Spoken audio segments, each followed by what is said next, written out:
Kessler. Berlin, samedi 9 novembre 1918. J'ai fait beaucoup de coupures, mais bon. L'empereur a abdiqué. La révolution a triomphé à Berlin. Une fin si lamentable présentée comme un événement sans importance par les journaux. Chez moi, je m'habillais en civil, car on arrachait les épaulettes et les cocardes des officiers. J'allais Victoriastrasse pour rencontrer Schickele chez Paul Cassirer. Le parti Nouvelle Patrie y tenait son quartier général. Alors écoutez bien, Schickele lança l'idée de faire occuper l'Alsace par les matelots révolutionnaires, de la proclamer République rouge, de la sauver ainsi, il cite Schickele, pour le peuple allemand. Fin de citation. Le 10 novembre, toujours le journal de Kessler, dimanche, Berlin. Vers 10 h, Schickele Kestenberg, c'est un musicien, et moi, nous nous rendîmes au Parlement pour discuter d'une éventuelle invasion de l'Alsace. Toujours la même histoire. Je passe au seul nom de Haase, Hugo Haase, qui était un dirigeant plus socialiste indépendant et qui avait des responsabilités dans le nouveau régime. Nous pûmes nous introduire sans difficulté. Une activité confuse régnait à l'intérieur, donc du Reichstag, des matelots, des gardes civils armés, des femmes, des soldats montaient et descendaient les escaliers. La correction de leur uniforme, la fraîcheur de leur visage reposé et surtout l'extrême jeunesse de ces matelots faisaient contraste avec l'aspect des soldats plus âgés, mal rasés, épuisés par la guerre, avec leurs uniformes déteints, leurs souliers usés. On part à la recherche de Haase. Schickele le salue et me présente. Donc c'est Schickele qui fait le lien là aussi avec ce socialiste indépendant allemand cette fois-ci. Il semble être au courant de l'idée d'Haase d'une invasion de l'Alsace par les troupes de la marine. Il en discute rapidement, propose un débat demain. C'est le récit de Kessler. Le ton est différent chez Schickele, qui raconte les mêmes événements, mais sans la référence à l'Alsace. Je le cite, c'est le premier chapitre, le fruit tombe. Vendredi 8 novembre, tard le soir, dans le vieux Berlin-Ouest, des chasseurs installent leurs mitrailleuses au numéro 1 de la Victoriastrasse, donc toujours cet endroit. Depuis les marches de l'Empire, le commandant en chef a donné l'ordre à ses jeunes gars d'aller à Berlin écraser la Révolution.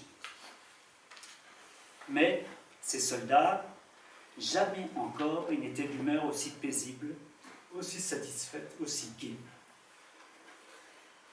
Il rapporte une conversation, sans doute la sienne. Est-ce qu'on a le droit de vous parler? S'adresse aux soldats. Nous aimerions savoir si demain vous allez tirer. Les soldats, nous tirer? Demain, entre 2 et 3 heures, les jeunes, d'autres jeunes, viendront chercher nos armes. Le soir, nous rentrerons chez nous. Commentaire de Schickele, voilà qui est dit, avec une parole comme celle-là, on peut rentrer chez soi gaiement. Et il continue un peu plus loin, demain, le 9 novembre. De ce 9 novembre, dont on dira dans les manuels scolaires, 9 novembre, début de la Révolution. Et qu'est-ce qui se passe le 9 novembre? Comment s'accomplit-elle la Révolution? La machine s'arrête toute seule. Elle a cessé de respirer. Fini. Des soldats jusqu'à l'adjudant, en remontant les hiérarchies, tous obtiennent gratuitement la Révolution. Les officiers, par contre, doivent payer. Ils passent un mauvais quart d'heure. On leur arrache les épaulettes en pleine rue et leurs cocardes, et puis on leur arrache le sabre du corps. Un peu plus loin, sur la Potsdamer Platz, les voitures au drapeau rouge arrivent une à une. Perché sur le siège du conducteur, quelqu'un fait un discours que personne ne comprend. Partout on applaudit. À peine la voiture s'éloigne en pétaradant que déjà celle d'après arrive, avec ses drapeaux rouges qui imposent l'orateur suivant. Un peu plus loin, en plein centre de Berlin, il y a le Reichstag. Il n'a jamais été plus central. Il appartient aux soldats. Ils y débarquent et veulent savoir ce qui se passe, ce qu'on attend d'eux, comment et où ils doivent rétablir l'ordre dans le chaos de cette fête. Ce qu'ils demandent, c'est un document officiel, du pain et des munitions. Un peu plus loin, nous faisons ce que nous pouvons, mais ce que nous pouvons, c'est presque rien. Ce qui se passe de révolutionnaire se passe tout seul. nous en sommes des figurants zélés. Plein de zèle. Enfin, avec des zèles. Nous avons vu dans le texte de Kessler que certains dans Schickele s'activent, mais ces activistes, comme on dirait aujourd'hui, convergent tous vers les nouvelles figures du pouvoir, telles que le socialiste indépendant Hugo Hase, se regroupent dans des organisations nouvelles, comme la Ligue de la Nouvelle Patrie ou les Spartakistes. Nous savons que René Schickele a rédigé un appel de la Ligue Nouvelle Patrie qui sera placardé dans les rues de Berlin le 10 novembre. Dans le passage que je vais vous lire, on sent que l'auteur est bien conscient que quelqu'un doit agir.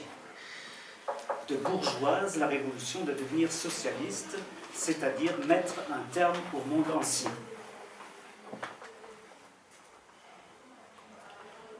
Le temps presse, une telle situation, une situation de crise, est une occasion à ne manquer sous aucun prétexte, un kairos. Je cite Schickele. Alors, les socialistes, il serait temps de passer sérieusement à l'action. Si nous hésitons, les spartakistes essaieront d'utiliser la manière forte. C'est la voix du narrateur, personne ne doit rester à l'écart. Je continue la citation. En attendant, nous fêtons.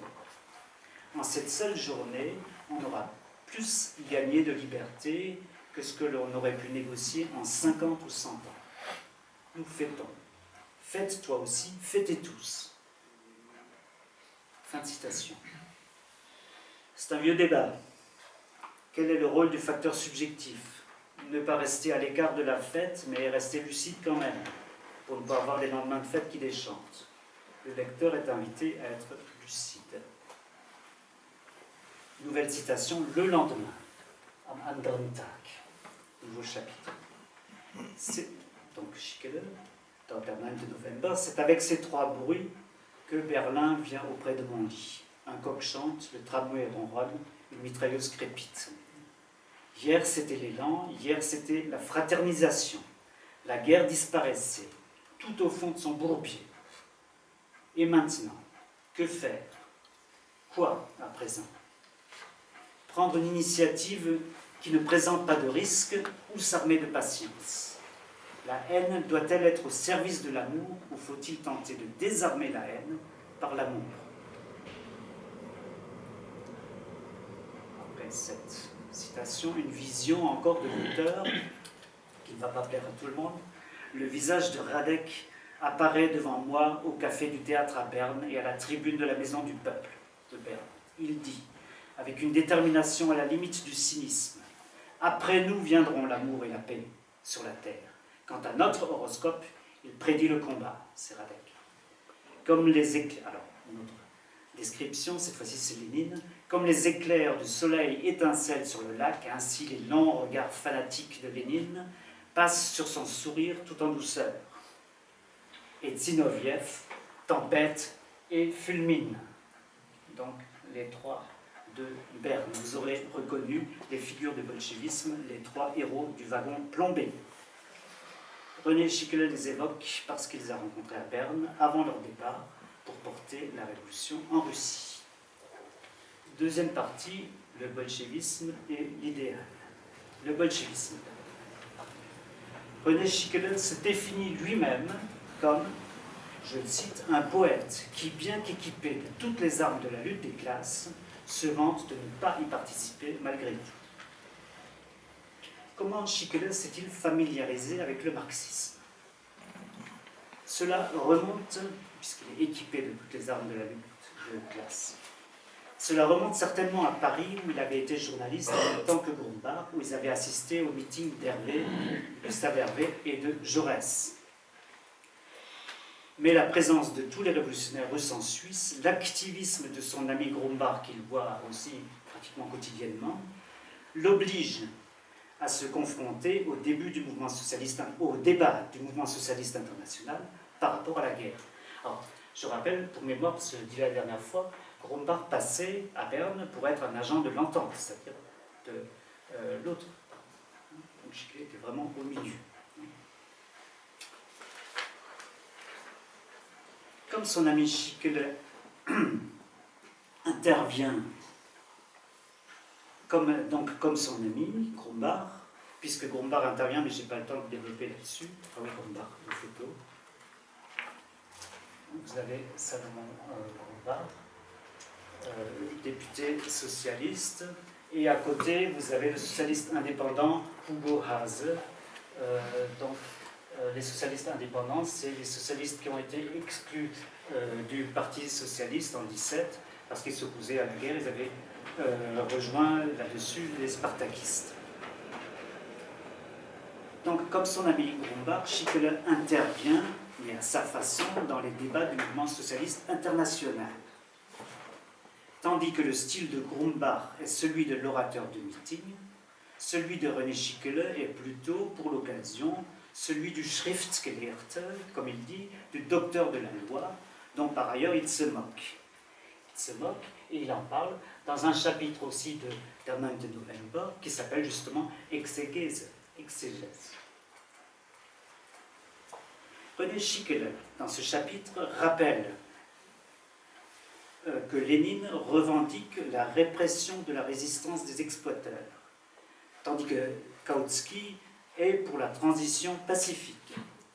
Kautsky montre que pour Engels, la Commune de Paris incarnait la dictature du prolétariat et était en même temps le fruit du suffrage du peuple tout entier, le prolétariat étant devenu la classe prépondérante. Donc, pour Kautsky, qui est le pape du marxisme à cette époque-là, pour Kautsky, on peut très bien passer au socialisme, comme le prolétariat est la classe majoritaire, on peut passer pacifiquement au socialisme.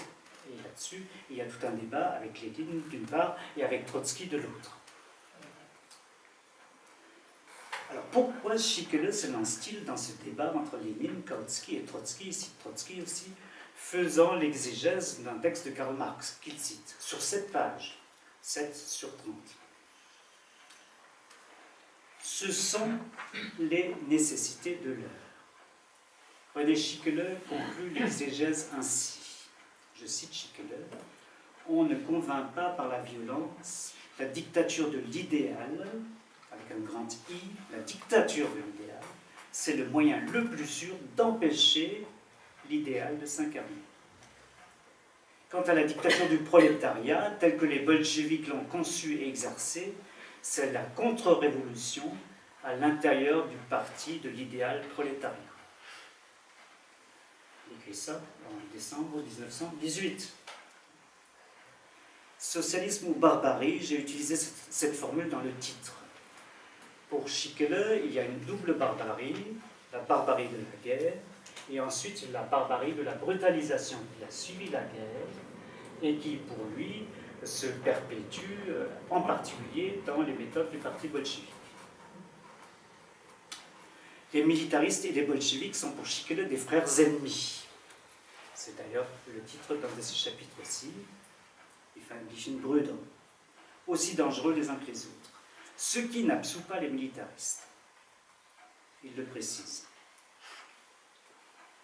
Mais il désespère des bolcheviks. Il essaie de les convaincre, mais il en désespère, je le cite, les bolcheviks ne croient en rien. Dans leurs accès de rage froide et folle, ils décrètent et fusillent. Ils ne peuvent pas avoir de foi parce qu'ils n'aiment pas.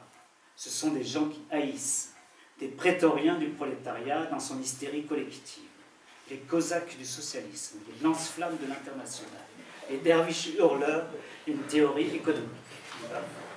Cette violente dénonciation de la violence des bolcheviks s'appuie non seulement sur les textes de Lénine et de Trotsky, dont le style, il le constate plusieurs fois, n'a rien à envier à celui des militaristes. De temps en temps, il cite une phrase, il dit dans son texte, c'est qui parle? C'est les bolcheviks ou c'est... Elle se fonde aussi sur la connaissance précise qu'il a du sort d'un certain nombre de personnes, par des Russes, qui sont en Suisse, mais aussi par son ami Grumbach, dont je cite un extrait de son opuscule. Alors, Grumbach a écrit un opuscule qui intéressera beaucoup certaines personnes ici, qui s'appelle Brest-Litovsk, Lénine, Trotsky et Hindenburg-Ludendorff. Salomon Grumbach. Un texte qui a été publié à Lausanne pendant la guerre. Donc ici, je cite donc, un extrait.